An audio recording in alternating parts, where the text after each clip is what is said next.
گهدارن هیوی اف ام دما خوش بی. از امل علی دکوشیا پیون بسینور ده لگلوامه. ایرو امیل سر تکنوقراطیه با آخر.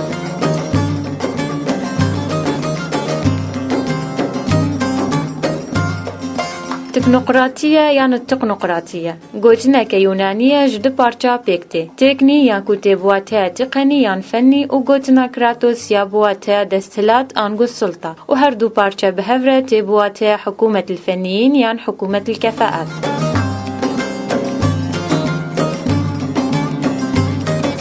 تکنوقرات او کسن روشنبی روزانه یکو پسپورن دواره کاری خوده و پرانی او کسنه ند پارتیا دنه آنگو کسنه سر بخونه.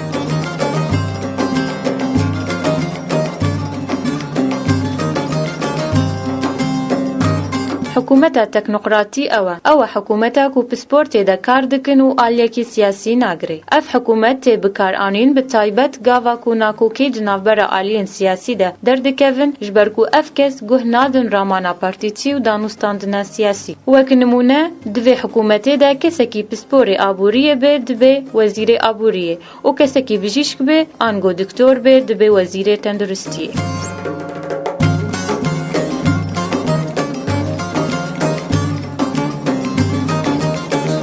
جاوا مفهوم تکنوقراطیه بو وکا فلسفاکی لأمریکا. ده سال 1932 ده تفگره تکنوقراطان دست بکر. او کسی اندزیار و آبوریزان و معماری و هن کسی اندن این پسپور. وان کسا دا خواست کر کو دیار دین آنگو زواهرین جواکی بین پیوان آنگو قیاس کرن و قوانین بین دانین جبو امل سر وان دیار دیا حکم بکن. او گوتن کو آبوریا دنیای فهم کرن آوه گل کی زوره جد سیاست مداراره. او دوی کسن پسپور اداره بکن. و اف دا خواست هات جبر پیشکتنا تکنولوژی.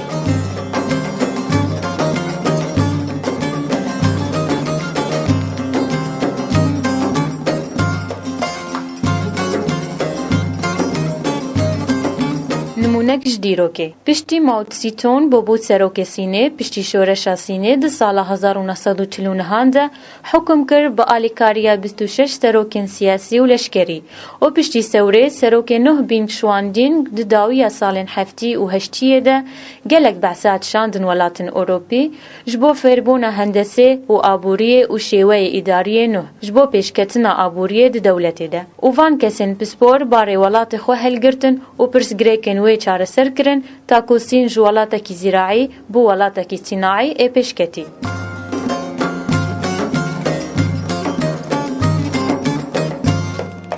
و ده سال 1985 ده پرانیا اندامن انجمن ناوندیا پارتیا شوعی بون جوان پسپوران و پرانیا کسین کو حیانها سینه حکم دکن کسین پسپور.